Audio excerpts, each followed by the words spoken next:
So you've probably heard that Rhett McLaughlin left Christianity because he became convinced that evolution was true, but that's actually not what happened. The real reason he left his faith is something far deeper, way more fundamental, and honestly, much more unsettling. In my view, the pitfall that led Rhett away from Christianity is quietly undermining the faith of millions, possibly even yours. So in this video, I'm going to unpack Rhett's own words, expose the hidden turning point behind his deconstruction, and most importantly, at the end, I'm going to share exactly how you can avoid falling into this same devastating trap. I'm Cameron Bertuzzi. You are watching Capturing Christianity, where we explore deep questions about faith, truth, and reason. If you find value in these videos and want to support my work, you can do so by becoming a patron at the link in the description below. So to really understand the deeper reason why Rhett left Christianity, let's jump straight into a recent conversation he had with Alex O'Connor. In this clip, Rhett shares a story from when he first joined staff with Campus Crusade. He gets handed this book by astronomer Hugh Ross, who I've had on my channel. He argues for an old Earth, but he also argues against evolution. Now pay close attention here, because this exchange actually gives us our first real clue about what led Rhett away from Christianity. Let's watch this clip. So shortly after the engineering stint, go on staff with Campus Crusade. At that point, you're going to the staff training and you're taking the seminary classes and your initial, and I was always I was not like a super deep student of theology, but I would say moderately deep. And there were certain ideas that I would gravitate towards and things that I like to think about and talk about. At that same time, I was given a book, and I never really thought about the intersection of science and faith. I think the way that I would have described it is, I think that most scientists are not Christians. Most scientists are atheists, and they've come up with some pretty wacky ideas to try to explain the world and why people are the way that they are, why the world is the way that it is, and they're mostly just desperate attempts to explain the world without God's involvement. So that whole thing about evolution and how long the world has been here, that's probably all BS, but I didn't think about it any more deeply than that. I wasn't like a staunch young earth creationist. I didn't think about that issue in particular, but I picked up a book from an astronomer, Hugh Ross. And I'm sure, I've mentioned this before, and he has a Christian ministry that is like very anti-evolution, but very pro-old universe from the standpoint of astronomy, which, obviously when you look at all the astronomical evidence and the speed of light and the size of the universe and all this stuff, the universe has been around for probably as long as the scientists are saying. But then he went on to essentially say that, but all truth is God's truth, and this is totally compatible with the Bible. But just so you know, evolution didn't happen. He was a proponent of something called progressive creationism, which essentially was, yes, the world has been around for as long as the scientists say. Right. And these fossils we find are legitimate fossils that are approximately the date that they're saying they are.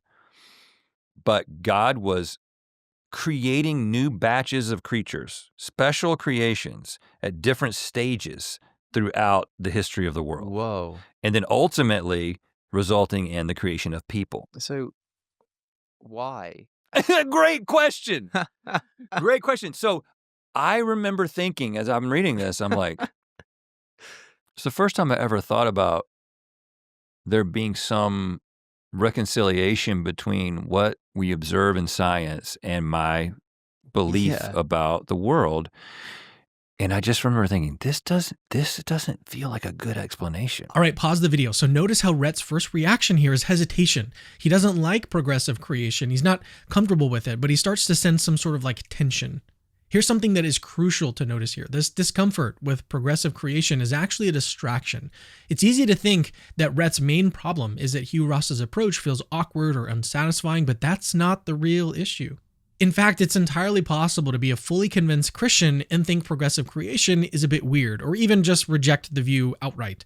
Plenty of faithful Christians land in different places on these science-faith questions without their entire faith collapsing. So let me stress again, this is not Rhett's core issue. It's merely a symptom. The real turning point, the thing that actually triggered his spiritual collapse, is something far deeper, far more subtle, and is something you yourself could be vulnerable to if you're not careful. And remember, I'm going to explain exactly how to avoid falling into the same trap toward the end of the video, so stay tuned. Now, here's where things get even more interesting, though. In this next clip, Rhett and Alex start talking about evolution directly, so let's roll the clip. But yeah, I mean, the biggest problem for me that evolution poses to the Christian, and a lot of Christians today just accept evolution. They're like, yeah, sure, Right. humans all have a common ancestor with other animals. The biggest problem that I think it poses is the seeming like arbitrariness with which you have to say that, presuming that our apish ancestors don't get to inherit eternal life, at some point a mother gives birth to a child, and the child is morally condemnable to hell, but also potentially has the ability to inherit eternal life, but his mother doesn't. Right. And what the difference is there. And maybe it's just a brute fact. Maybe God just breathed life into that particular organism, but it just seems a bit arbitrary and unfair that person's suffering will now be redeemed and it now means something. But their mothers, who is the same organism, same suffering, same lifestyle, same everything, dies like an animal. It just doesn't seem right to me. Yeah. Unless you want to say that personhood is something which develops as well, but that gets you into a whole lot of trouble with and so that's where I ended up going, right? Because when I was Okay, so Rhett says that this alleged problem of arbitrariness is what started him down this path of deconstruction. But let me just briefly jump in and say something really important here. Okay, yes, no one wants mom outside of the gates. However, this problem is not actually as powerful as they think. Okay, let me quickly show you why. So first, salvation is not about being biologically human. It's actually about having a rational soul made in the image of God. If anyone has a rational soul, they are capable of being saved. And then second, who's to say that animals won't be in heaven? The Bible doesn't exclude that possibility. So as intriguing as Alex and Rhett's point seems to be here, this whole arbitrariness thing is just yet another distraction. It's not the real reason that Rhett deconstructed. That's coming up very soon. So then let's go a step deeper, all right? In this next clip, Rhett explains how he tried to hold on to Christianity by looking to other Christians who accept evolution. And honestly, this clip is really revealing. It's going to give us another important piece of the puzzle. Let's go ahead and watch it. And so that's where I ended up going, right? Because when I didn't really buy into the progressive creationism thing, but I was so sure that evolution didn't happen. I was like, when you're raised in the Christian faith, and the only exposure to the idea of evolution you've ever had has come through the filter of a Christian scientist telling you why it's not legitimate. You know, somebody comes into your church and they're like the evolution expert, and they're like, they make it seem so impossible that you walk out of that with a full affirmation of the idea that evolution definitely didn't happen. And it's a horrible explanation. It will be debunked by the scientists themselves within our lifetime. Like, that's the kind of stuff that we told ourselves, right? Right. And we firmly believed it. But because of this proposal, this progressive creationist idea, because the age of the universe and the age of the earth, from a geological, I've always been interested in geology, but from a geological standpoint, I was like, oh, well, this is inescapable. Like, this isn't, like, the way that Answers in Genesis has framed this issue is, I mean, I'm not going to say it's definitely disingenuous. I think they really just believe that it has to,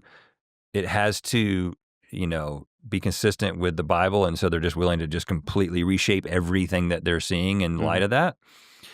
But I essentially was like, well, this doesn't make any sense. So then the idea of considering evolution, which just felt, I was like, am I actually about to do this? And I was like, well, I think C.S. Lewis believed in evolution. You know, you start saying these things like, but there's a lot of Christians who are like theistic evolutionists. And okay, so maybe there's something to this. So I read Francis Collins' book, The Language of God. And the thing that I took away from that book was that, well, evolution happened as well. So notice what is happening here, all right? Rhett is actively trying to find a way to stay Christian by seeking out believers who already accept evolution. He's realizing that the issue might not be evolution itself. Other Christians handle it just fine, but something deeper is clearly bothering him. I want to highlight Rhett genuinely wanted to remain a Christian. He wasn't just looking for some excuse to leave. He was sincerely searching for answers from within the faith. Yet even after reading Francis Collins, a devout Christian who fully embraces evolution, it wasn't enough. Rhett genuinely tried to reconcile evolution and Christianity, yet he still deconstructed. Now things are reaching a critical turning point. In this next clip, Rhett describes what he calls a huge moment, the kind of moment that really does shake you to your core. And many people mistakenly think that this moment is when Rhett lost his faith, but as you'll see, it's actually not the full story. So let's listen closely here. That was a huge moment for me. I remember coming home, still living in North Carolina. Again, a lot of people think that the story that is often told is that Link and I were Christians. We came to Los Angeles. We were corrupted by this sinful city, and we threw away our faith. And the reality, and I've told it many times, but it's passed over, is that all this happened when I was in North Carolina. Right. This happened when I was completely buckled into the Bible Belt as tightly as you can be, surrounded by people who agree with me about all these things, with no social pressure to deviate from that at all. In fact, a lot of social pressure to stay in the fold. Opposite. So I was struggling a lot because I didn't have anybody to talk to about this. Yeah. I remember talking to Link. I talked to Link about it a little bit, and he would just kind of be like, "Oh, shit!" Like it felt like you're learning a lot of things that seem problematic, but I'm not going to think of. I don't want to think about this. Yeah. Jessie, my wife, who did come from like a young earth creationist background. Like that's what she was taught growing up. When I came home and I was like, we need to talk about something. And I said,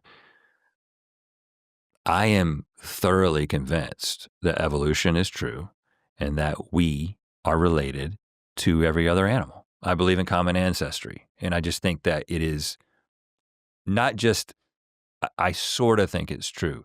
It's just like my reading has led me to think that if this isn't true, then I actually can't determine what anything that's true. It's so overwhelming because I had read additionally to that. She just starts crying because she knew what this represented. Right. Okay, this moment is very intense. It's easy to see why people might think that this encounter, this painful conversation with his wife where he shares his thoughts about evolution, is the precise moment where Rhett lost his faith, but it's actually not. So then what is it? If it's not evolution, what is it? In this next clip, Rhett explicitly lays out the real reason that he left Christianity. Listen closely to his exact words because this insight can help protect you from making the exact same mistake. She knew what this represented. Right. This was the seismic shift. And I think a lot of people that I tell this story to are like, what do you mean? But there's all these Christians that believe in evolution. Like, I can't believe that this was so significant for you. But I think the reason it was is because at that point, I realized how wrong I could be about something so fundamental. Yeah. And I never, ever considered that I might be wrong about something so fundamental. And then, not only was I wrong, but all of these Christian apologists who were so sure about their critiques of evolution, they had missed the boat so significantly on this that suddenly I was like, can I trust anything else they've got to say about this? So that was the first big domino. All right, so let's slow down and really unpack what's going on here because this right here, what Rhett just expressed, is absolutely crucial to understanding his deconstruction. He realized two things that profoundly shook him. One, he could be wrong about something deeply fundamental. And then two, the trusted Christian authority figures in his life could also be fundamentally wrong. Now, if Rhett thought that was unsettling, I've got some really bad news for you guys. The situation is actually a lot worse than he describes. Not only can our favorite authority figures be wrong, but for nearly every single significant issue, you'll find highly respected authorities on all sides. Catholics, Protestants, Orthodox, Jews, Muslims, atheists, they all have intellectual heavyweights with PhDs and decades of study. Everyone claims that evidence, logic, and scholarship are on their side. So simply saying my authorities could be mistaken actually barely scratches the surface of the problem. But wait, it gets even worse. Not only do we face contradictory authorities, we can't fully trust ourselves either. Every single one of us deals with bias, cognitive blind spots, and an extraordinary level of ignorance. Let's be honest, most of us are not philosophical or scientific geniuses, right? Even geniuses make profound mistakes. If authority figures can't guarantee the truth and we ourselves are unreliable, how can we ever hope to find solid ground? Now, what I want to point out is that this situation, this confusion, limited knowledge, conflicting authorities, and our own internal biases is exactly what we would expect if Christianity is true. Think about it. The Bible explicitly warns us in Jeremiah 17:9, the heart is so deceitful above all things and desperately sick. Who can understand it? In Proverbs 3:5, trust in the Lord with all your heart and do not lean on your own understanding. Why? Why not lean on our own understanding? In 1 Corinthians 13:12, for now we see in a mirror dimly, but then face to face. Now I know in part, then I shall know fully. Even the Catechism of the Catholic Church acknowledges this human limitation very clearly. Though human reason is, strictly speaking, truly capable by its own natural power of attaining true and certain knowledge of the one personal God, there are many obstacles which prevent reason from the effective and fruitful use of this inborn faculty. Christianity not only acknowledges our limited, biased, and confused state, it actually predicts it. According to Christian teaching, humanity is fallen and limited, our intellect clouded, our hearts deceived. God knows this. Christianity offers a very clear explanation of why we find ourselves in precisely this condition. But then let's contrast this with atheism, and here's where things get very interesting.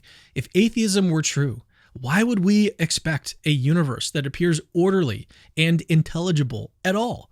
Even more puzzling, why would blind evolution produce conscious creatures who deeply long for absolute truth, yet find themselves plagued by confusion, biases, and contradictory authorities at every turn? Under atheism, this messy, frustrating state of affairs is an utterly bizarre outcome.